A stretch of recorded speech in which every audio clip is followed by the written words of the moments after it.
Thank you for coming to our author event today. This is the wonderful Mike Thayer. We have his books back there if you would like to buy a copy. I know I will. And he's written some really cool stuff, and he's going to teach us today a little bit about the writing process and give us a good show, I think, from what I've seen and heard. So let's give a warm welcome to one of our own, Mike Thayer. Awesome. Thank you. All right, so what I'm going to talk about today, I'm going to kind of go over kind of my standard school visit presentation, but let's keep this pretty relaxed. If you have any questions, you can stop me at any time. If you want to hold them to the end, that's cool too. Let's just have some fun here. One thing I like to do, I like animation in PowerPoints. You're going to see that. It's something I'm passionate about. So there's plenty of that going around.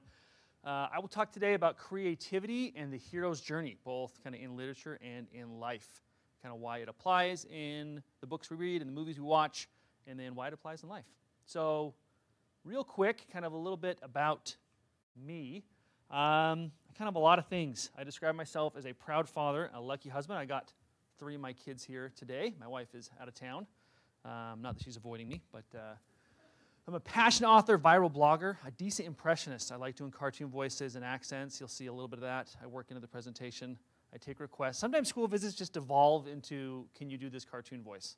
And that's the whole question and answer. And I'm fine with that. I'm totally fine. However you want to remember me, whether it's an author or just a weird guy that does voices, that's fine. I'm a degreed engineer. I actually work at ExxonMobil refinery here in town. An inept hunter, the safest place you can be if you're an animal is down scope of my rifle. I promise you that. So if you like animals, you're anti-hunting, I'm your best friend. I'm an erstwhile jock and a full-time nerd. This was me in Provo, Utah. So that's where I was born and raised. I'm the youngest of 6 kids. Any youngest here other than my youngest? We got a couple youngest. Man, we got a bunch of youngest. Everyone's youngest. All right, my people. I see here. Very nice. This was me in high school. High school was all about football and video games and girls. Maybe not even in that order. Maybe it was girls and then football and video games. But that was it. That was all I thought about kind of growing up. And then I started a mission for my church in Rome, Italy, which was really cool. So I got to live in Italy for 2 years. I got to speak Italian. Don't speak it too much anymore.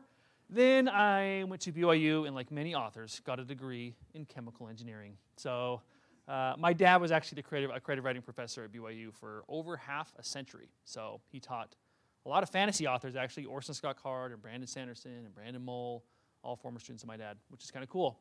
And he hated fantasy, by the way. My dad abhorred fantasy. So he used to tell Brandon Sanderson he'd have to fry up his goldfish one day to eat it because he would make no money. And then Brandon just made $21 million last week on Kickstarter, which is pretty cool. We moved to Texas for the first 5 years. Everything is bigger in Texas. Owen, he's my son in the back. We went down. He was the first Texas-born kid, 10 pounds, 1 ounce. So my wife learned the hard way that everything is bigger in Texas. And then we moved to Australia for 3 years. That is us in Hobbiton. I am a huge Lord of the Rings fan, so you're going to see a lot of that. I actually have a scar on my shin from climbing Mount Doom. I fell down Mount Doom, hit my shin, and was so glad it did not fully heal. So now I can say I have a scar on my shin. So me and Frodo both bear scars from our trips to Mount Doom. It's a very elect group of people.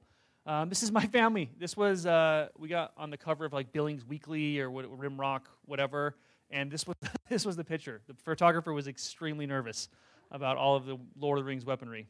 So my wife plays along with all my weirdness. So Abigail's 14, Owen's 12, Sienna's 10. And then, as I said, I'm an engineer by day. I'm the reliability coordinator, actually, at the Billings refinery. But by night is when it comes alive, like Batman. I write books. And so this is my first book series that some of you may have heard of, The Epic Adventures of the Technowizard. So this is 6th grade boy. Now, in the book, he's from Bozeman, but that's just because I needed an earthquake to happen. Okay, like canon, he's born in Billings. Okay, I'll put it into book 4. Don't worry about it. But he gets transported to a different world, but still has cell phone signal back to Earth. So he gets to post about all the adventures and the monsters and the wizards on Facebook and YouTube and social media. It's kind of cool. And then in June, came out with my first traditionally published book called The Double Life of Danny Day. That's a 6th grade boy who lives every day twice. So he gets to see what's on the tests and quizzes. He gets to goof around. He gets to think of clever comebacks. He gets to do all that because when he goes to bed, the day resets and he gets another crack at the day. And then my next book is called The Talent Thief. It is actually written. It is all done, but the publishing industry is a slow-turning industry. So it's not coming out until February 2023. And that is about a 6th grade girl who can steal people's talents for a day. So if she wants to sing or dance or play the guitar or whatever, she can take that talent for a day, and then the person she took it from doesn't have it for a day. So pretty cool book, but that's coming out, and she's from Wyoming. So I try to represent the West here. So unnamed town in Wyoming. And then Danny is in Pocatello. So none of this New York stuff, right? We got to represent our own over here. So 25 years ago, I was in the same spot as many of you kids out there, right? Sitting there listening to an adult talk about stuff, ask you questions all day. And there's different kids out here, right? You got different haircuts, hairstyles, heights. Got some boys, girls, glasses, no glasses. Got some different kids. So you're thinking different things when I'm talking. Every one of you has got different thoughts strolling through your head right now at this moment, right? You're hearing the same stuff, different thoughts, okay? So, for example, the teacher would ask, what's the area of how to calculate the area of a triangle? Some kids don't know. They got to think about it. Some kids know the answer. Do we have any kids that know the answer? We got some know the answer kids. Owen, my son. Oh, apparently. All right, good. Who are the kids that just don't call on me? Just fade in the background. Please don't call me. Chelsea doesn't want to. Yeah, in the back. Okay, that's good. Does anyone have any idea what was going through my head as the teachers were talking? What do you think? Yeah. I have no idea how to do that. This is what was going through my head. Okay. And look, I was a good student. I'm an engineer, right? I got straight A's and stuff, but consummate daydreamer. My imagination does not stop. Okay, I'm constantly thinking about superpowers and superheroes, and to this day, at 37, it has not changed. If I get in a boring meeting at Exxon, I flip to the back of some notebook, and I'm sketching away, right? I'm not a good artist, but I'm stories and doodling and whatever else. And so I always thought, since I was, your kid's age, I want to rescue the prettiest girl in the class from the clutches of some evil wizard, and I'm sure you guys do it too. But it doesn't shut off, right? The imagination switch does not turn off, and which is a blessing and a curse in some respects. So I have one half of my brain that's very engineer-oriented, logic, formulas, standards, and then the other half, which is just like this unbridled, crazy, imaginative side. And they come at each other a little bit, but when you put them together and they fuse together, logic and imagination, you get creativity. So whether you want to be an engineer or an author or both, or an artist or a musician or an athlete, you need to be creative. So I'm going to talk about how to nurture your creativity. Some people are naturally creative, just like some people are naturally tall or naturally fast, but you can get more creative. And this is how you do it. Okay? First thing you need to do is you need to master your spare time. So who here has homework? All right, we got a little homework. Who here plays an instrument? Anybody? Who here does a sport? Who has chores? That was the one in the back. He's waiting. Chores? I definitely have chores. So you guys are busy, right? But I promise you, there's going to be a couple of minutes or a couple of hours every day where no one is telling you what to do, okay? And that is your spare time. That is a time where you can kind of do, in some boundaries, whatever you want, okay? And how you use your spare time is going to determine how successful you are in life, okay? So you can use your spare time in 3 ways. The first way you can use it is you can use it to entertain yourself, okay? And I know how kids your age entertain yourselves because it's actually similar to how I entertain myself, right? Which is video games and movies and social media and YouTube and whatever else, okay? I am literally wearing an Apex Legends t-shirt. So I play video games every Friday night. I play video games with my brother and my buddy. And I like it. But entertaining yourself is only good like a treat is good, like a dessert is good. A life full of desserts and treats is not a very healthy life. Okay? It sounds cool, but after like the second straight week of eating cheesecake, you're going to feel it, right? It's not going to be a very healthy life. So entertaining yourself is fine, just like a dessert is fine, okay? In moderation. But the second it's done, it has no lasting value, okay? So the second thing you can do is you can learn. And there is never, ever has been a better time in the history of humanity to learn than right now, okay? So when I was a kid, which was not that long ago, when I wanted to learn something, how to throw a spiral, how to find the closest Wendy's or whatever, I needed to ask somebody, figure it out myself, or look it up in a book. If you guys want to know what the population of Montana is or what's the highest mountain in Bangladesh, what do you guys do? You ask, you don't even know how to spell. You just speak it into the air, and it magically comes out of the sky, right? And this weird voice tells it to you. It's crazy.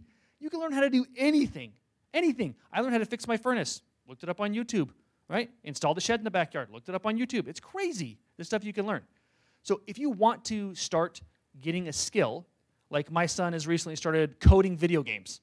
I come downstairs and he's got this weird moose video game that he's coding. I didn't tell him to do it. He just started learning. All of it's available online.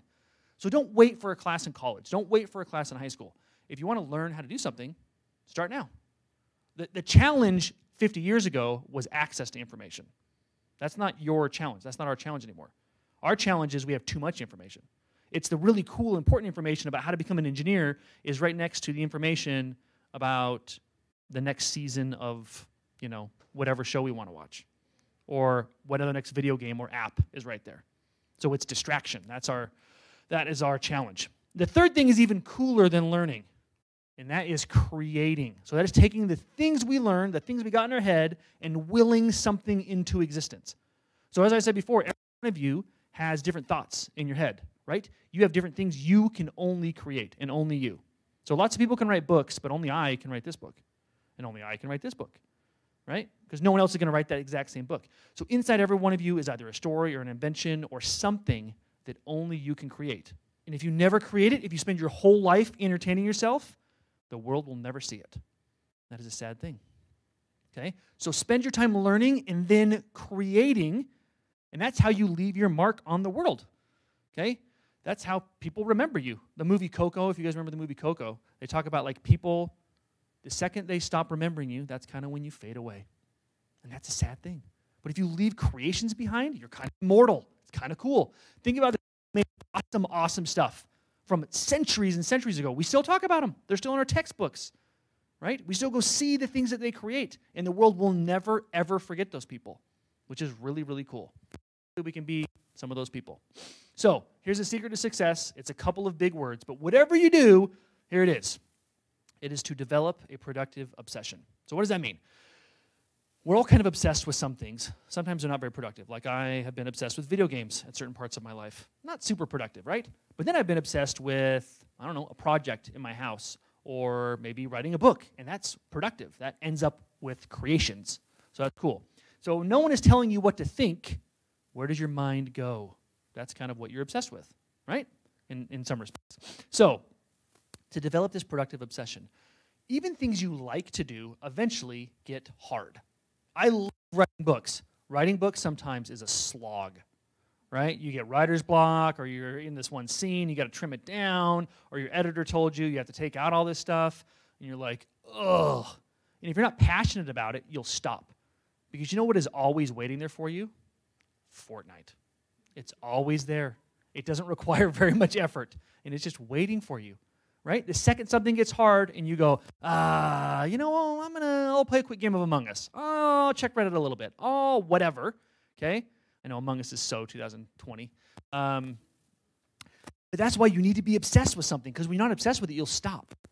And all the great athletes and artists, they were obsessed with something. They didn't have to have somebody tell them to do it. So for instance, my daughter is really good at piano. I never have to tell her to play the piano. She'll be like, I have to tell her to stop sometimes because it's too late or whatever. Consequently, she's really good. My son, unless he had my hand physically on top of his hands, he was not playing piano. Owen, how good are you at piano? You're horrible, okay? Owen's horrible at piano. We've got him on guitar now, so it's much better, right? So it was the wrong instrument for him. In fact, we gave him a Christmas present one time that said, Owen, you can stop playing piano. And he almost burst into tears of joy. So, but there are things that he's obsessed with, right, that I don't have to tell him to do. I don't have to tell him to go code that video game. I never forced him to do it. He just figured it out and was obsessed with it, and he's gotten really good at it. So those are good. There's the things that people do. This is kind of, I'll keep going, are the things that no one has to tell you to do, okay? So think about those things. Once you got those things in your head, those are the things you're passionate about. Here's the formula. You take what you're passionate about, and then you feed it awesomeness, and then it grows, okay? I'm an engineer, so you can trust me. That's the formula. Do you have passion? You feed it awesomeness, and then it gets healthy, and it grows, okay? So you have no idea how long that took me to animate. Surround yourself with awesomeness. So the things I think are awesome are cool, epic, cool stories, okay? So this is what I do to surround myself with awesomeness. This is my home office. I forgot to bring, I was going to bring Gandalf's staff. I totally forgot. But I love Lord of the Rings. And when I see cool things, I want to create cool things. That is the deal. When you see cool stuff, I want to create cool things of my own. This is Orcris, the Goblin Cleaver. It's my favorite sword. And on the hilt, it's a dragon's tooth. And I look at that and I'm like, that is so cool. I want to create something like that. I wish I would have come up with that idea, okay? So wherever I go in my house, I want to be inspired. I want it to be hard to not be inspired. When you go out and get my mail, you will see Excalibur in a sandstone block, okay?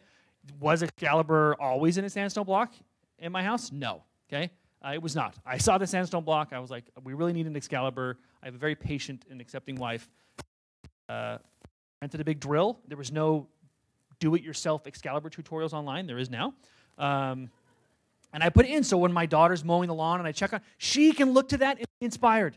I love the Arthurian legend, okay?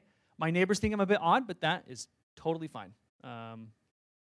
This is my basement. So it used to just be a door to the storage room, and then I wanted to put a secret door. Does anyone know why I put a secret door to the storage room? What do you think? That is true. Yes. Dax? Yes, because it's awesome. That's it. Because it's awesome. That's the answer, right? I wanted to do it because it was awesome. And somehow, some time in our lives, we get older, and we're like, well, maybe that'll lower the resale value of the house. Who cares, right? I live in the house. I'm not concerned about the next people that live in the house. So when I get my Valentine's decorations, I want to have to pull on Michelangelo's nunchuck to gain entrance to my storage room, okay? That is cool. When I see all the cool superhero stuff, that is awesome. When I see the Master Sword or Wolverine's claws or Captain America's shield or Harry Potter wands, I want to create stories like that. You kids have it so good these days. But when I was your age, all the best video games were in an arcade. Okay, so if you wanted to go to play the best games, it was going to the arcade. One of the best days of my life was when my oldest brother came with a sack full of quarters and said, grab your two best friends, we're going to go beat X-Men. And I thought I had ascended to heaven. It was the greatest day of my life. Until I got married. So it was like probably 20 years. So we got the Thayercade a couple years ago, and it just makes me happy. Even when it's not on, I'll just look at it, and it makes me happy. Because 70,000 arcade games are at the tip of my fingers, and I can play whatever I want. So these might not be what you think is awesome, right? It might be horseback riding. If that's it, surround yourself with drawings of horses. You don't have to invest a lot of money in this stuff. And then surround yourself with people that are awesome as well. Cool things, cool people. Your passion gets a lot easier to pursue. So we'll talk a little bit about my passion, since I'm the one with the microphone. So stories. Stories are my passion. So why do we tell stories? Because as long as humans have been on this planet, we've been telling stories, okay? Greek mythology, Roman mythology, Aesop's fables, Arthurian legend. We do this for a lot of reasons. We do it to scare our kids into doing the right things, right? So instead of saying, don't pay attention to strangers, we'll tell them a story about a big bad wolf that will devour them.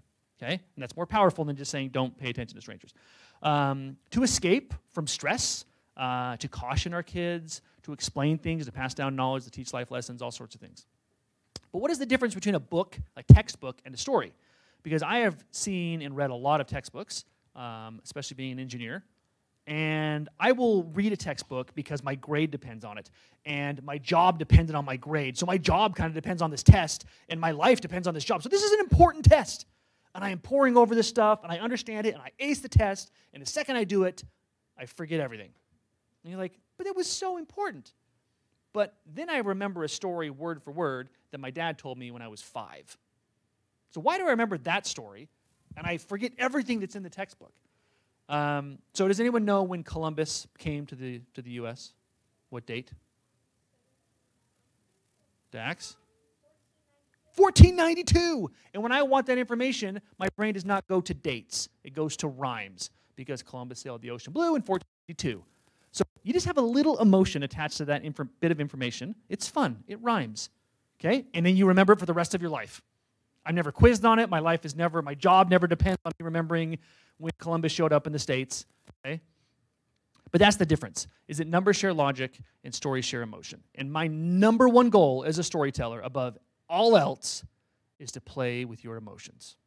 That's what I'm trying to do. I'm trying to get you happy in certain points, sad on other points, nervous, anticipating, happy, right? Adventurous. I want adrenaline spikes at certain times. And after telling stories for thousands and thousands of years, we've kind of arrived at that right sort of emotional roller coaster to maximize your response. Okay? And that is called story structure. And when I understood story structure, then I could start creating really cool stories. So I'll kind of take you through.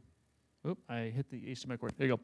Take you through this. A lot of this originally was called The Hero's Journey, which is in all sorts of stories, not just big adventure stories, but in, romantic comedies, there's the hero's journey.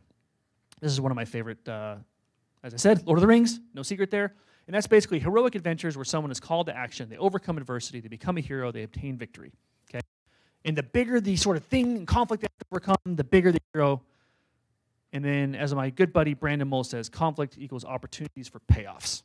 So the bigger the conflict, the more payoff you have. If you don't have conflict, you don't have a story. And this is your classic hero's journey.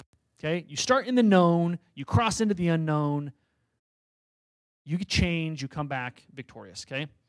You have some sort of supernatural aid or mentor that's like Gandalf, or that's like, Obi-Wan Kenobi, and they take you across this threshold into this new world.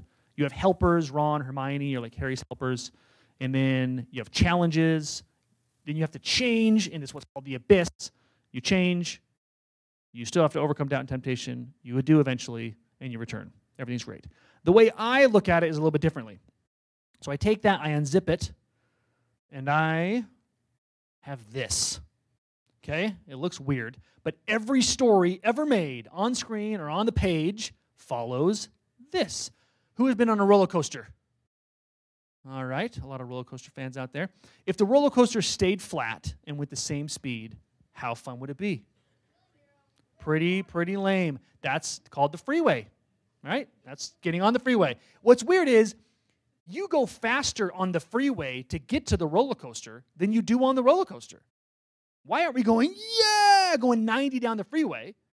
Right? And why aren't we bored going 45 or 50 on a roller coaster? It's because the roller coaster changes speed. It goes upside down. It twists. It turns. Remember how your stomach drops in a roller coaster? That's G-force. What I'm trying to do is create emotional G-force. Okay? And you can't do that if you don't change things. And what I call this is a victory or an emotional roller coaster. And what you're changing is you're bouncing your character between victory and defeat. That's how you create that emotional G-force. So the whole story, the character is going to bounce between victory and defeat, victory and defeat. And if you had this kind of ski-wampus, and maybe the big, huge defeat was the start, and the big victory was in the middle, and then it petered out, the story would be very unappealing. Okay? It wouldn't feel right. And sometimes you're like, man, this story's boring. And it can be for a lot of reasons, but a lot of it, maybe it's not following this. So I will kind of show you the different parts that are in every story. And when you understand this, then you can start calling out stories. So my family knows when we watch movies, I'm kind of infamous for calling what happens next, right? Sometimes like literally verbatim what the character is going to say, or, oh, those people are going to get married, and then 45 minutes later they're married. My wife's constantly like, how do you call that? And part of it is, once you kind of understand this, you know the tricks of the trade. So the inciting incident is the thing that kicks off the story. I will use the original Toy Story as an example. So Toy Story 1, the inciting incident is the birthday party. If you don't have Andy's birthday party, you do not have a story. I know the story is about toys that jump around when humans aren't looking. What it's really about is friendship, okay? So if you don't have a birthday party, you don't have a story. Then you have the plot point 1, which is the point of no return. So this is when they pass through a portal of some kind. It can be literal or figurative. What this accomplishes is your character cannot go backwards. They have to go forward, okay? When Toy Story, Buzz shows up, Woody gets knocked off the bed. Woody comes out from underneath the bed through this portal into a new world. And in that world, he is no longer Andy's #1 toy. Can Woody just crawl back on the bed and reset things? Holy cow, this microphone attacked me. Just reset things? No, it doesn't work like that. It pushes the story forward. You have to go through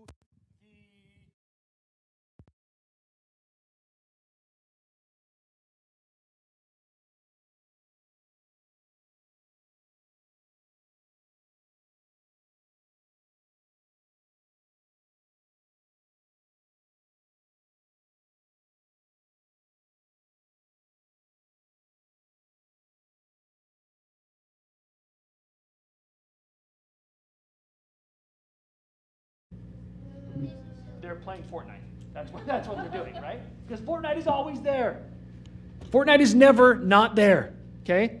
So in my books, this is usually the first chapter, and this is usually within the first 3. In Technowizard, he literally goes through a portal, right, into another world. He can't go back home, and it forces the story forward. Oh, then you have pinch point 1. So 20% through 40% of the way through the story, or even 50% of the way through the story, the good guys are always getting beat up by the bad guys.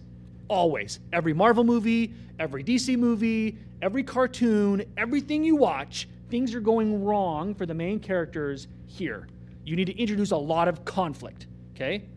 So the characters are kind of running. They're on, they're being chased. Things aren't going their way. And halfway through the story, you get to a point where the main characters say something like, we've got to come up with a plan. And when you hear something like that, either I've got an idea, or we've got to come up with a plan, tell your parents to grab the remote, press pause, and sometimes it will be almost to the minute halfway through the movie, okay? So in big spy movies, they're always in some warehouse with blueprints out, and they're coming up with some cool plan, okay? 50% of the way through the movie. Your characters are switching from reactive, running away, to proactive. We're going to take it to the bad guy. Then they implement this awesome plan. They spent all this time preparing, and guess what happens? It looks like it's going to be victorious, but it's a false victory. This plan that they devise at the midpoint will always fail, and it will fail spectacularly, okay? You will be further from your goal than you have ever been. You're further from your goal than when you started, okay? This is the all is lost moment. As a joke to other authors, in Technowizard 1, I named this chapter All is Lost, okay? So you can see it in Technowizard 1 when it happens, and it's a pretty dire circumstance for Sam. Like, I have him in this spot, and I bet you're probably wondering, how on earth is he going to get out of here? This is impossible. That's what I want, because you're going to read it in 2 chapters and hopefully think, man, that author figured that out. That's incredible, because I had like a year to figure it out, okay? So I want you to think I'm clever. So all is lost. Okay, they're attacking the Death Star, and they're in the original Star Wars, and they're using the guidance system to try to shoot down the little hole, and it doesn't work, and everyone's getting blown up, and all is lost. And then you cobble together a plan at the last second. This is called plot point 2, the last piece of the puzzle. This is, use the Force, Luke. He had it all along. It was there. And somehow his cobbled together plan works even better than this plan, and then it actually is the victory, and you get a climax, and everyone's happy. And then if you're in a horror movie, it does this, and then it goes poof at the end. And that's how you can tell the difference between a horror movie. So the difference between, Abby, my daughter, is obsessed with horror movies. She's a bit twisted. The first horror movie we ever saw was A Quiet Place, when Abby was like 11 or 12. And I told her as we were coming out, A Quiet Place is not actually a horror movie, because it ends on a note of hope. It's sad, but it is hopeful. So as Abby has gotten into more horror movies, she's seen the difference between, at the end, it's like, everything's good. No, it's not, right? The demon is still here. The monster is still out there. And you have this sense of dread, okay? So you can play around with this, and every genre tweaks it a little bit. But for the most part, this is how it works. Romantic comedy, they're boarding the plane to Europe, and they didn't get together, and I thought they were going to get together. I want you in tears if it's a romantic comedy here, okay?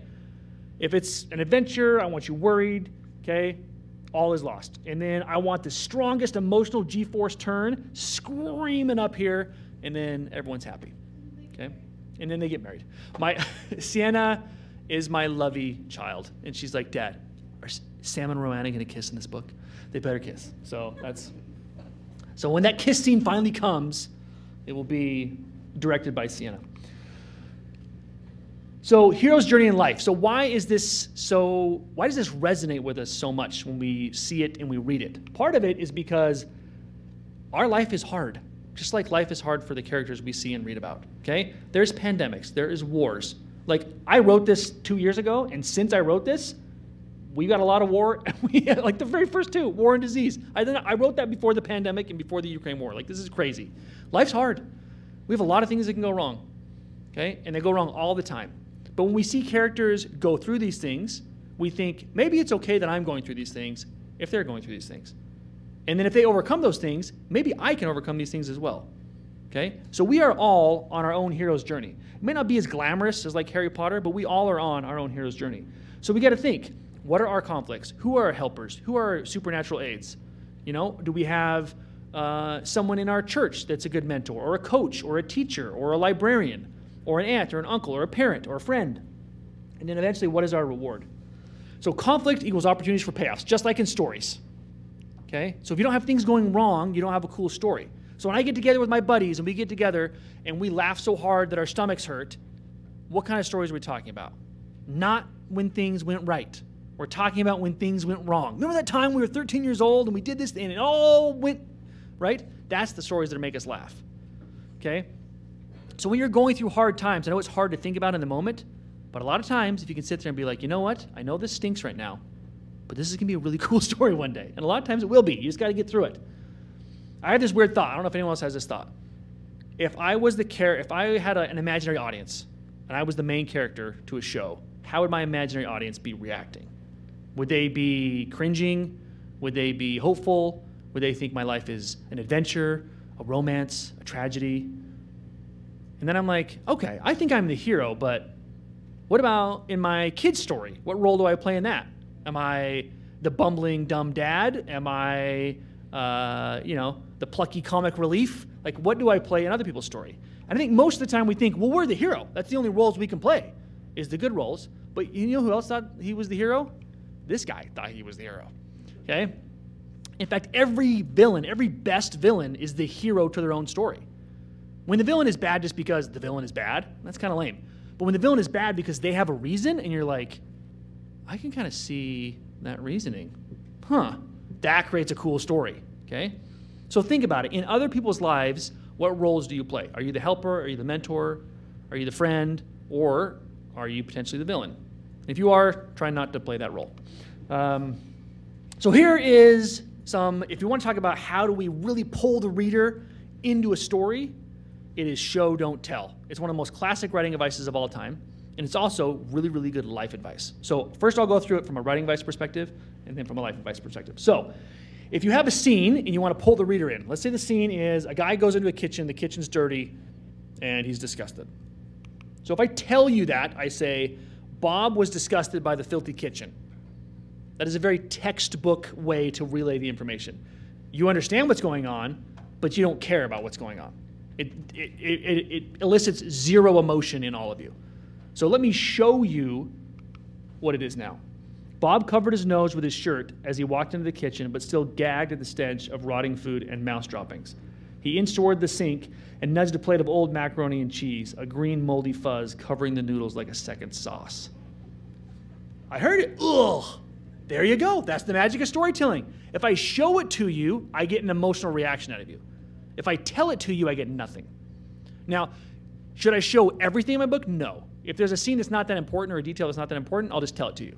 I walked in the room was large, whatever, right? But if it's important how the room is, I'm going to show it to you. Did I ever say the kitchen was dirty? Did I ever say Bob was disgusted? I never said that. I just showed it to you, and then you, looking at the evidence, arrived at the conclusion. Now you're experiencing it with Bob instead of me just telling you what Bob experienced, okay? So that is the trick. If you're ever like, man, this story is really boring. I don't care about these characters. It's probably because the author's not doing a lot of this. And I'll catch myself doing this all the time. I'm in a writer's group, so I have 2 other authors that I'm in this writer's group with, and we read each other's stories as we're writing them every other week, and we give each other feedback. And sometimes the feedback is, Mike, you got to show, don't tell this. I'm like, oh, yep, okay. Now I know what to do here, okay? So my kids will recognize this because this is advice I give them a lot of times. 2 kind of folks in this world. I know this is a bit of a simplification, but there's those that tell you what they're going to do and those that show you what they're going to do. Now, how hard would it be for me to tell you I am the greatest football player on planet Earth? Pretty easy. You're right. I just did it, right? Man, this kid's sharp. I just did it. How hard is that? Super, super, super easy. How hard would it be for me to show you I am the best football player in the world? Yeah, I would have to show you scholarships and national championships and MVPs and Super Bowl rings, and still it would be debatable. It would almost be impossible for me to show you that.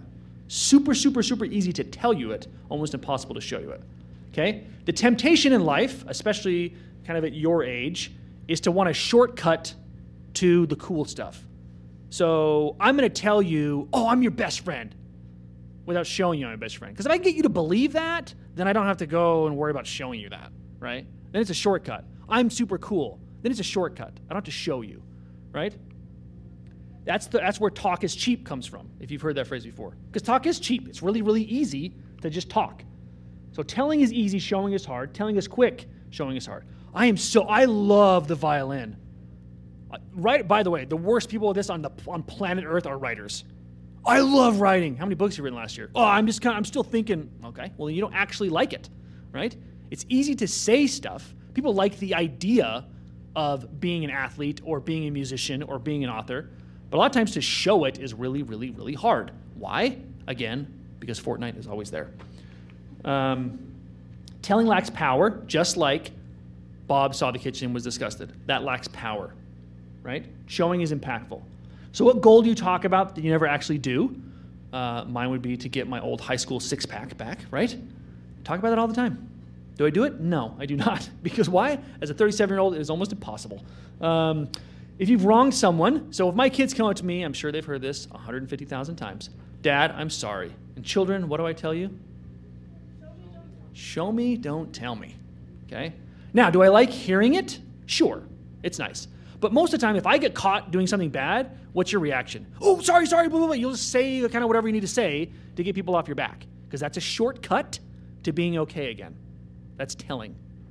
But if my kid just shows me they're sorry, then, although I like hearing it, they don't ever have to say it. Because I will look at the evidence and arrive at the conclusion that they are sorry. And it is really hard to fake that. So I tell my kids all the time, show me, don't tell me. My wife thinks you have great abs. She does? See you with your shirt off, you're getting there. His wife is legally blind. So I don't know if you know that. She's not. She's just very kind. There's not a lot of things that can throw me off my game, but Rocky tries to do it every once in a while. Don't just tell your parents that you want to be obedient, right? Show them. There's a lot of people, oh man, you're my best friend. You're so awesome. I love you so much. And then you never hear from the person again. Middle school, high school, kind of a time where you're trying a lot of this out. You're trying to find who the people are that are legit and real and who the people are that are just telling you stuff, okay? What do you want to become? Don't just talk about it, show it. Unless what you want to become is like Thanos, then don't show the world, right? Rethink your life if that's what you want to do. But think about it. All the goals that you talk about, let your actions kind of speak for yourself. So how do you write? So I want to write, let's see, what time we got here? I guess it's right behind me. Okay. Let's say you want to write a middle grade Portal Fantasy book. So I had this idea that I was passionate about. I want to write a book because I love Portal Fantasies. I love Chronicles of Narnia. I love when they go into a different world. But it always bugged me when they came back, no one ever believed them. I'm like, that's lame. I want the whole world to know all the cool stuff I did. So I was like, what if someone was over in another world, but they still had cell phone signal back to Earth, and they could post all this stuff, and then they could access the internet? How could they convince people over there? They would think he was a wizard, right? Because I could control these drones, and I could talk to this oracle, which was Siri, more or less, right? So I got this cool idea. So you need 4 things to write a story, okay? And it doesn't need to be in this order. In fact, each of my stories, I actually use these kind of in different orders. But with Technowizard 1, I started with this idea. You need something cool. You need something you're passionate about. Because if you're not passionate about it, you'll go do something else, okay? So this was the story. Then you need characters. You need a protagonist and an antagonist. Does anybody know the difference between a protagonist and an antagonist? Yes?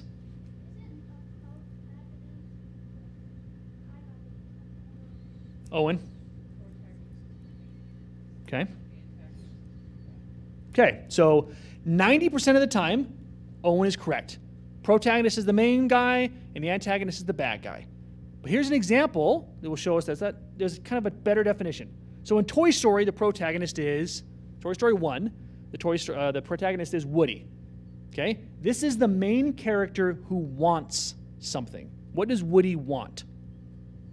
What does he want? You can shout it out.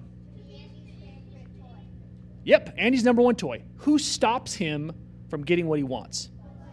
Buzz. Therefore, Buzz is the antagonist, okay? Most of the time, it's a villain. But this is just the person who stops the protagonist from getting what he or she wants, okay? Lots of times it's a villain, but not all the time. You have Sid in the story who tortures other toys and blows them up and stuff. He's kind of your classic villain. But he's not the one who prevents Woody from being Andy's #1 toy.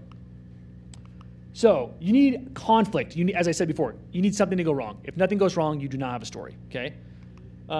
In Technowizard, one of the things I didn't explain is when Sam shows up in this other world, this world actually has real magic. And one of his abilities, as someone who gets transported over there, when he touches magic, it deletes. He can't use it, right? And so there's this wizard emperor who has amassed all of this magic through magic tax and whatever else. And all of a sudden this kid shows up from Montana who can delete the wizard emperor's magic. So he becomes public enemy number 1. The Wizard Emperor wants him dead. How does it get resolved? Read the book. You'll know. You need a setting. You need somewhere for this to take place. Okay? Book 2 in Technowizard, I started with a setting. I looked at the map. I saw a really cool geographical thing, and I was like, that is a cool place for a story. And book 2, by the way, is completely inspired by working in a refinery. Station 15 in book 2 is trailer 15 in the refinery. The people that work at Station 15 are all the people that used to work for me in trailer 15. So one of the guys is still mad because I killed him off. So, you know, Harry Potter had Hogwarts, Lord of the Rings has Middle-earth. These are maps 1, 2, and 3 from Avalon. Danny Doubleday had Pocatello. So you just need somewhere for it to take place. And then you got to start writing. And you should think, okay, how do I do that? There's a bit of a spectrum. You have discovery writers, and a discovery writer is someone who sits down, they have no idea where the story's going when they start. Does anyone know who Stephen King is? Right? Writes all these crazy horror. It is, you know, one of the things Stephen King writes. Stephen King has no idea how the story ends when he starts. He just gets an idea.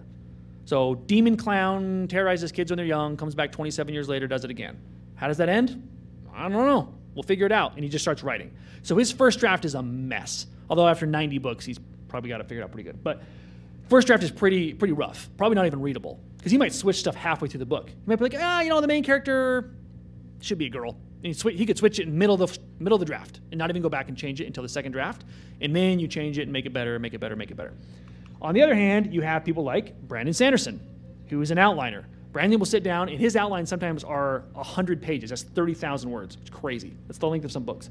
And he will go back through and fill it in. So he knows ahead of time, this is what happens in chapter 1, 2, 3, 4, 5, 6, and then he'll go and fill it out. Okay? I'm an engineer. I like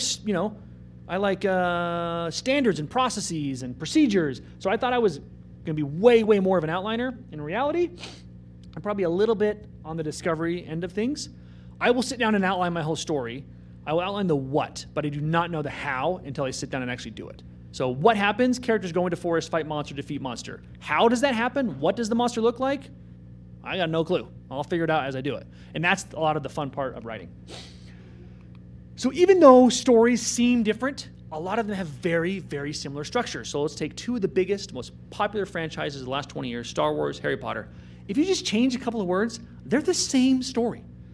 Harry Potter, Luke Skywalker is an orphan living with his aunt and uncle in the remote wilderness of suburbia Tatooine. Harry Luke is rescued by Muggles aliens, by wise, bearded, haggard Ben Kenobi, who turns out to be a wizard Jedi Knight, blah, blah, blah, blah. When you look at the characters, it gets even scarier. So let's take the big 3 here. Harry Potter, Lord of the Rings, Star Wars. The main character is young, has no particular ability, doesn't have parents, and lives with his aunt and uncle. Okay, weird. That's Frodo, Luke, and Harry.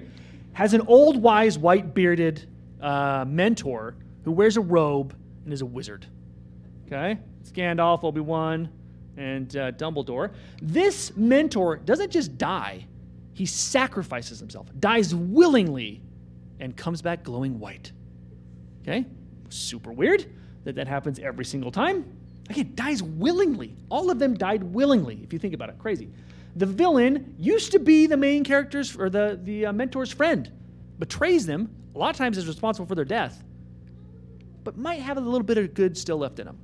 You have the ultimate evil. You have the small, green, pointy-eared creature who's magical and talks funny. Okay? As I was giving this presentation, I'd given it like 5 or 10 times. This was years ago. I look at my banner and I realize I have a small, green, pointy-eared creature who's magical and talks funny. Didn't even mean to do it. Okay? That's Willow. One of my favorite characters, if not my favorite. You have the shining weapon. You have the hairy friend who's got bad grammar and is really strong and is super hairy. Really loyal. Okay, these are called tropes. Do you need them in your stories? No. In fact, I would encourage you to not include them in your stories, to do something a little bit different, to tweak it, to spin it, put it on its head, switch these roles around, right? But we've told stories for thousands and thousands of years, and we're like, you know what, we like this element, and so we include it.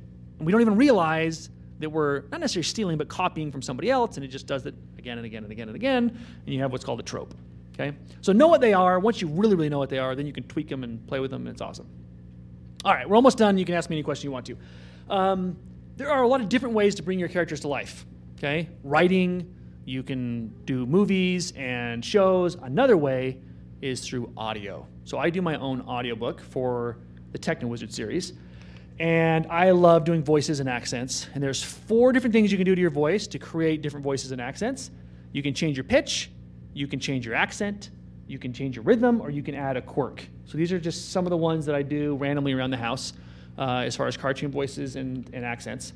But I'll take you through some of the characters in my book. So the main character, Sam. Sam's a 13-year-old kid. Has anyone watched Pokemon? All right, Pokemon, Ash Ketchum from Pokemon, the main character, voiced by a 35-year-old lady, okay? And when an adult tries to do a kid's voice, they raise their pitch and they add vocal fry, which is kind of like the in the back of your throat. So Ash Ketchum's like, oh man, I want to be a Pokemon trainer. It's like super whiny. I don't really like the voice very much. So Sam's voice is kind of like that, right? It's not super different, just a little bit higher and a little bit scratchy in the back of the throat. I did not want Sam's voice to be wildly different from my own because I always have to switch between my voice and Sam's voice all the time, okay? Then you have ones that are a little bit more difficult, like Rowanna. So Rowanna is a 14, 15-year-old Scottish Viking girl. None of those descriptors apply to me. So how do I do her voice? Her voice is a pitch and an accent. So hers is, what you doing there, Sam? I'd absolutely love it if you could handle it. So I listen to a lot of, you know, How to Train Your Dragon or Shrek or whatever. And you just sit there and practice it over and over again. And usually switching in between accents, I'll take a phrase. So with Scottish, a lot of times it's like, that's absolutely great. And then once I'm there, then I can kind of stay in it, right? But if you're switching between that and Irish, which is really similar, you have to be like, that's absolutely great. And then Irish is, top of the morning to you. Oh, you'd like it? Okay, now I'm in Irish, right? So you have to switch back and forth. My sister is actually a dialect coach, so she pokes fun at all my accents all the time. Willow isn't necessarily an accent. So I speak Italian, or did a long time ago. And if you want to ask a question in Italian, you just change the inflection. So instead of saying like, are you my friend? You would just say, you're my friend? Right? That's how they do it. And so Willow is super curious. She's kind of like, has a Pinocchio complex, wants to become a real girl because she's this little dryad tree creature.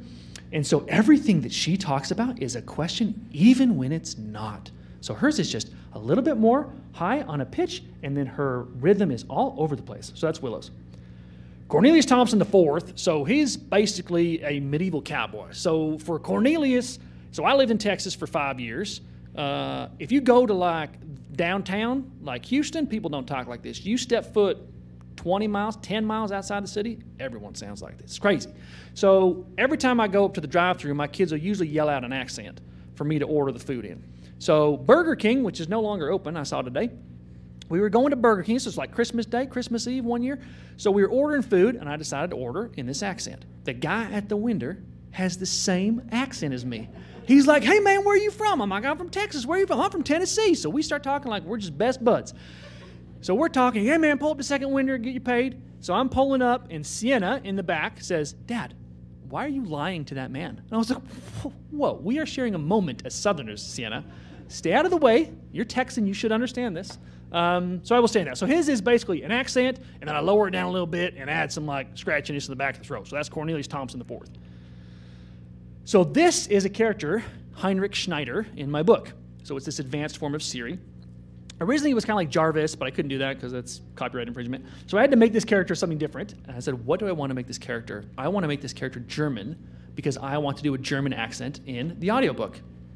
That was the only reason I made him German. So his name is Heinrich Schneider. He's from Germany, right? And so Sam likes to ask him all sorts of questions, and he'll say, hello, Sam. And Heinrich Schneider likes to tease Sam because he knows that Sam likes Rowanna a lot. And so he will monitor his life signs, his vital signs. And so he will say things at very inopportune times. He'll be like, oh, Sam, I see that your heart rate is up. Is Rowanna in proximity, right? And he'll say it in front of Rowanna. So he's super, super advanced, but he really likes to tease Sam a lot. And this guy here, his name is Gideon Vandeker, right? So Gideon Vandeker, he collects all sorts of tawdry bits and bobs he does. He's kind of a traveler, and he likes rare items. And because of that, he really likes Sam, because Sam's got this phone, he's got drones and other sorts of tawdry bits and bobs. And so he likes Sam a lot. So this voice is, essentially Hagrid's voice is lightened up. So Hagrid has a West Country accent, which is, what are you doing here, Harry? Have you seen me giant spider Aragog? So I take that, I clean it up a little bit. And this is, if you've ever seen me in a Renaissance fair, the voice I will stay in the entire day. And it's really weird when I have to go back and talk to my wife after staying in that accent for 12 hours. But I have pitched my book in that accent more than I have pitched it in my normal voice. This here story is about a boy. He gets transported to a different world, but still has cell phone signal back to Earth. Oi, pretty lady, won't you come over here and read about this book? Flirting with the 70-year-olds at Renaissance fairs. Great. So there you go. So those are a bunch of the characters. You can come up with a billion different accents, a billion different voices. And that's all you got to do is kind of tweak some of those. Okay, so with that, in summary, nurture that creativity. Remember, you can entertain yourself, that's okay, but learning and then creating is the best things you can do with your spare time.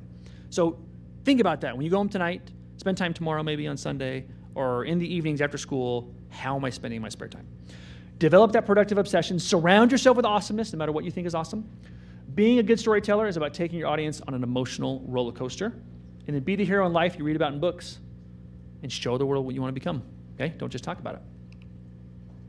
There you go. So where you want to find me, I'm at mike-thayer.com, thetechnowizardbooks.com. Bookstores in Billings. We have this house of books in the back there, selling Technowizard Danny books. They've been awesome. Downtown, love our local bookstores. And then I'm on social media. I started a TikTok. I haven't put a lot on there. Just a bunch of goofy stuff, some voices and accents. I do a lot of voices from the movie Labyrinth, if you've seen Labyrinth. It's this weird, quirky Jim Henson movie it's awesome. If you haven't seen Labyrinth, go watch Labyrinth. I do almost every accent there. So I have a TikTok of me doing all the Labyrinth voices. There you go. So with that, in the remaining time, what questions do you have? Any questions? Give me anything, Dax. What's your voice For for Rise? Rise? The harvester, the guy who goes. Oh, Reese. Reese is Irish. Yes. So Reese is named after my good buddy in Australia. So you'd think I would have an Australian accent for Reese, but I picked an Irish. So he's like, we're going to go to the grove and pick a flower. So I wanted an Irish accent because it's like, ooh, Irish is like, Rowanna's kind of interested in him and a little bit, and creates a little bit of a love triangle there. So yeah, his is an Irish.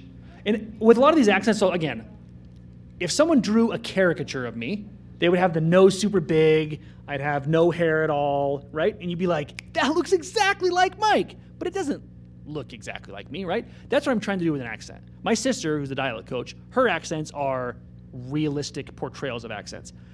I'm just out here to make a different voice, right? So I'll sit there and I'll try to clue in on certain vowels and certain phrases, but yeah, his is Irish, right? Yes? How did you come up with the idea of the double life of Danny Day? And how did you come up with the idea of a stick day and The discard day? a discard day? That's a great question. All of my ideas come from two questions. And if you ask yourself these same two questions, you will have awesome ideas that you're passionate about that are totally different from mine. So here's the I've heard authors say, I hate it when kids ask me where I get my ideas. I don't know, they just come. Cop-out answer. If you ever hear that from an author, it's cop-out answer. Here's the two questions. First one is, wouldn't it be cool if... ... That is Technowizard. Wouldn't it be cool if I went back in time and had a discussion with someone from 1500s and I had a phone with internet connection and a bunch of cool gadgets? That would be cool. What could I convince them of? I would be a magician. I would be so awesome. I would be like Iron Man back then. That was kind of that. The double life of Danny Day comes from my second question. Oh, if only I could... ... If only I could live every day twice. Like, I have a really, really bad day at the office, or when you get older, you invest in things, and maybe those don't go well, or you buy Bitcoin or whatever, okay? And you go, oh, I wish I would have known. I wish I had another crack at this day, knowing what I know now. Oh, if only I could live this day over again. So I was like, why don't I create a character who just does that every day? And I had actually wrestled with, do I talk about how he gets his power? Do I go into that? And I'm like, well, that's not what the story's about. It's not about how he gets it. It's just that it happens. So I had him born, just barely. We just barely had Danny's birthday. 2/22 on 2022 at 2:22 in the morning. So that was a couple weeks ago, was Danny's official birthday. My publisher made me take out the date, the year, because they didn't want to date the book, but that's what happened. So I sat there, okay, I want a book about a kid who lives every day twice. So how do I do that? What would the rules be? And the simpler you can keep the rules, the better the story is. And so I was like, okay, let's just have him live every day twice. So then you'd have a day where no one remembers anything. and you can kind of just throw it away. So I came up with a couple of different ideas. Throwaway day, nah, that's kind of lame. Discard day? Oh, discard day works. Okay. And then day where the consequences stick. Sticky day. Okay, that works too. And then you just kind of think through, okay, if this, and every time I did a draft of the story, so when I first pitched this story to my agent, it was half as long. And then my agent picked it up, and then I pitched it to an editor, and they picked it up, and it just got bigger and bigger and bigger. And every time I did another pass of the book, another draft of the book, I would think, what would that do to a kid? At first, it was just kind of plucky and fun, and it still is, but I was like, psychologically, what would that do to somebody? Because your actions, you could get away with so much stuff. Would you, even though he technically says he has lived twice as long as any other kid his age, would he be twice as mature? Or would he be like half as mature, And so I'm like, what would that kind of do? And then I have him meet this character, Zach, in the book, who has a very different idea of how he would spend every day, twice, right? Very responsibly, helping people out, learning instruments and languages. And Danny's like, I pull pranks, like, I don't know what you would do. And so, which is kind of what I would do. That's kind of where it started. I just asked myself, okay, I want a kid who can live a day twice. And then you just start asking yourself questions. Then what? Then what? Then what? And then you just slowly start fleshing out the story. Yeah. Yes? This is another good question. So book 1 in Technowizard was like 13-ish months. So before Technowizard, in fact, I can even show you. This is my backup. What it took to get here. I saw Lord of the Rings for the 100th time in 2008. And I was like, I want to write a book. I wonder if I could create a story like this. Again, my dad was a creative writing professor, so I thought, it's in my blood a little bit. So I ruptured a disc in my back in 2009, ended up getting back surgery. And I needed a lot of things I could do basically lying down from the ground. Writing is one of those things. So never really would have been a writer had I not horribly injured my back, which is kind of weird to think. So from 2009 to 2018, I wrote. And I wrote one book. A book that will never be published. This thing is 700 pages, 200,000 words. I read like 5 drafts of the thing. I got it professionally edited. I pitched it to people, rejected across the board, and rightfully so. It was not great. And I wrote every single night, falling asleep. I ended up going to a writer's retreat put on by Brandon Sanderson, this area down there, which was really influential. Then we moved to Australia. Then I finished the manuscript, and I pitched it, and I thought, this is going to be so awesome, and I got rejected. And then I revised it and pitched it again. Yep, this is going to be so awesome, and I got rejected. Some people are like, don't worry, Mike. Harry Potter got rejected 15 times before I've been 15 times rejected on a Tuesday, okay? So that is, get used to a lot of rejection if you're going to be an author. Then we moved to Montana, and I was like, you know what? I'm going to shelve that book. It's an adult book, a little bit more hardcore. I was like, I'm going to write a book for kids while my kids are still kids. I want this. This is what I envisioned. This is what I wanted. Like this scene right now, guys. People think of like, oh, I want like a theme park after my books, which would be cool. But this is what I wanted. I wanted to talk to kids. I wanted to go to schools. So like, okay, I'm going to write this middle grade fantasy. I had this idea in basically 2016. So when I really started writing it in earnest, from beginning to end, 13 months. And while I was doing that, it was the busiest time of my life at work. But the busier work got, the more I wanted to write in the evenings, because the more I would like, I'm not taking these beatings for nothing. Like, I want to make sure I'm going to accomplish something. And then, started taking things a little more seriously. And I was like, I'm going to pitch Technowizard. And it got rejected across the board. So then I had to think, am I going to publish it myself, or does this not deserve to be in the light of day? So I ended up publishing it myself. My dad passed away in 2017, a few months before the book came out. So that's why I think this is kind of one of the books I'm probably the most proud of, because no one told me to write it. In fact, everyone told me not to. All I did was get rejected. There was no one saying, Mike, you have a contract, write this book. I wrote it because I wanted to write it. And so, again, if you're not passionate about something, the road gets tough. But the obstacle is the way, guys. Like, that's how life is. And as you push through it, you can see some pretty cool stuff on the other side. So it came out. Let's be at the Renaissance Fair in Billings. This is going to sound really goofy, but that like changed my life. Because I was at the Renaissance Fair. It was a time at work. It was brutal, just really, really bad. We had a big fire. We'd taken the refinery down.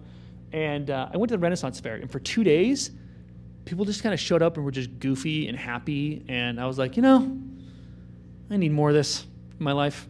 So I did my audiobook in spare time. I started doing school visits. And in 2018, I walked away from my day job. I went on a year leave of absence. I just said, I'm going to follow my passion. So a lot of that was because my dad passed away and I was rethinking things and having a third life crisis and everything. But I spent the next year just doing awesome stuff. I presented to 10,000 kids in Montana and Utah. I wrote Technowizard 2.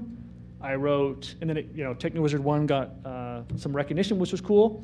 I did more stuff, Holiday Food and Gift Festival. I got on panels and did symposiums and started winning more awards. And then I wrote Technowizard 3. And then I went back to work in 2019 for a really, really awesome opportunity to work with some like Navy SEALs and leadership stuff. So that was cool.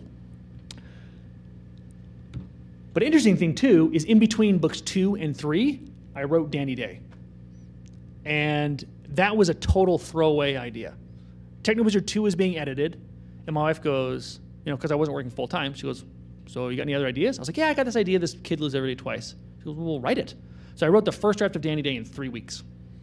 And it was supposed to be like a diary of the wimpy kid. It was supposed to be like 20,000 words, really, really small. I'll write them in between Technowizards.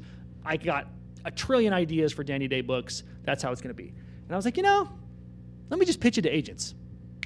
6 days, I have my agent, which doesn't even make any sense. But then you're like, I made it. Not so. It went on submission and it basically almost died on the vine. So usually when your agent gets it, then they'll pitch it out to publishers and then the publishers will pick it up or they'll fight each other for it. And all my friends got picked up in 3 weeks. One got picked up in a weekend, 2 months. Danny Day was on submission for 5 months. I had gone back to work. I had given up hope on it. October 30th, 2019, I got the call. It was getting picked up. So yeah, it's not a clean road to get where you want to get.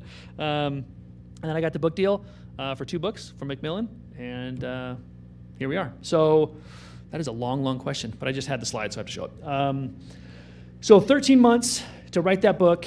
If I don't have a day job, I can write a book from beginning to end in like 3 months. If I'm writing it with an editor in New York, it's going to take longer because when I'm done, I've got to pitch it over to them. They sit on it for 2 months, then they give it back to me. But if it's a self-published book, I can do 3 months, 4 months. If I'm working full-time like I am now, it takes kind of a year to get through it. Just because I'm just carving out nights. I will fall asleep at my keyboard. I don't even know how many times I've fallen asleep at my keyboard, 1,000. And I'll just wake up to like a screen full of L's because my finger just falls. Yep. Any other questions? Yes? How much did your work change, when it went to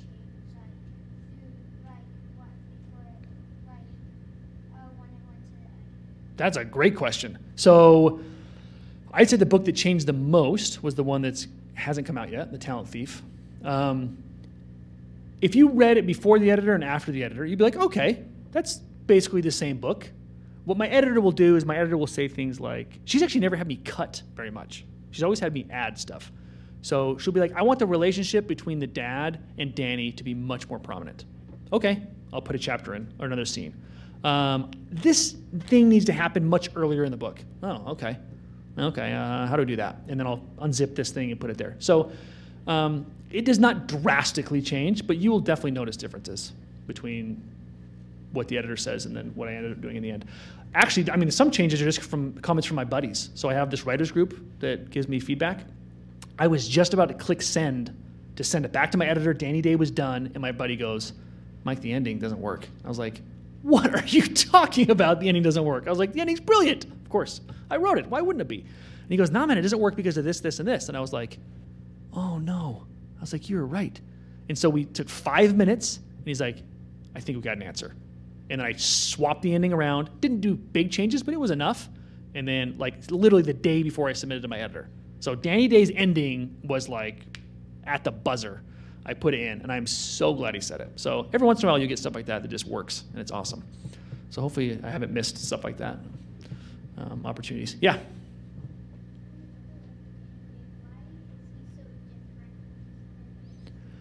Yeah, so I thought about that, and I guess it would depend on kind of who you are, because there might be some people that aren't different on discard day and sticky day. So discard day is the day that doesn't matter, because in the end, things will reset. So I was like, how would I be different? Well, if I knew none of my actions would count, I would probably do some pretty crazy fun stuff. I would skip school and play video games. I would steal my parents' car and go for joyrides. All the things we want to do, but there's consequences, so we can't do them. So I may have dialed it up a little bit. In fact, I told them, it was really cool. They said, what do you want on the cover of Danny Day? So I told them exactly what I wanted. I was like, I want Sticky Danny going one way, I want Discard Danny going the other way, and I want Discard Danny to be a little bit, I actually wanted, they didn't quite do this, I wanted Discard Danny like in his underwear running away from like a burning building like crazy. And they're like, we're going to tone that down a little bit. But if you notice, they put a pair of briefs on a sign right there because of my suggestion. So if you look at it, like, why is there a pair of underwear hanging on that yield sign? It's because they're like, I'm not going to give you Danny in underwear, but I'll put Danny's underwear on a sign. So, but yeah, I just thought through how would I act differently if I had no consequences. And then if I knew how the day was going to go, I would kind of clam up maybe. I'd be like, oh, I know how this is going to go. I got to nail this. I got to be perfect. And so that's the conflict between Danny, is his life averages out in the middle, but he never spends his life in the middle. He spends his life on either end of the pendulum swing. And so that's kind of hard to balance that.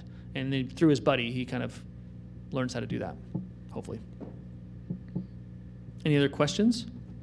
I'm over my time by 5 minutes, but I'll answer questions as long as you got them. Yeah? How did Danny get his powers? That is a good question. So I had all sorts of different ideas. All of my books, something happens at 2:22 in the morning. Now, I might have to go back and retcon that with Technowizard because I don't think they were doing a prank at 2:22 in the morning. I think they were. If they were, great. If they're not, I'm going to have to go and change it. I knew it was night, but I don't know if I said 2:22. But in The Talent Thief, asteroids hit at meteors hit at 2:22 in the morning and showered this girl in like this sort of meteorite dust, and that's how she gets her powers. So that one had like a thing that she didn't have powers and then she got powers. With Danny, I was like, am I going to figure out a way? Nah, I'll just have him born on 2:22 at 2:22 in the morning. A lot of twos. Somehow that gives him the power to live every day twice. So I don't have that figured out. There is a part of me that wants to put them all in the same universe, that I want to put Danny in the same universe as the Technowizard. It has something to do with ether, but I did not come up with that idea yet. And then the talent girl could like steal one of their talents. Yes, maybe she steals the talent to live every day twice. Whoa, I just thought of that.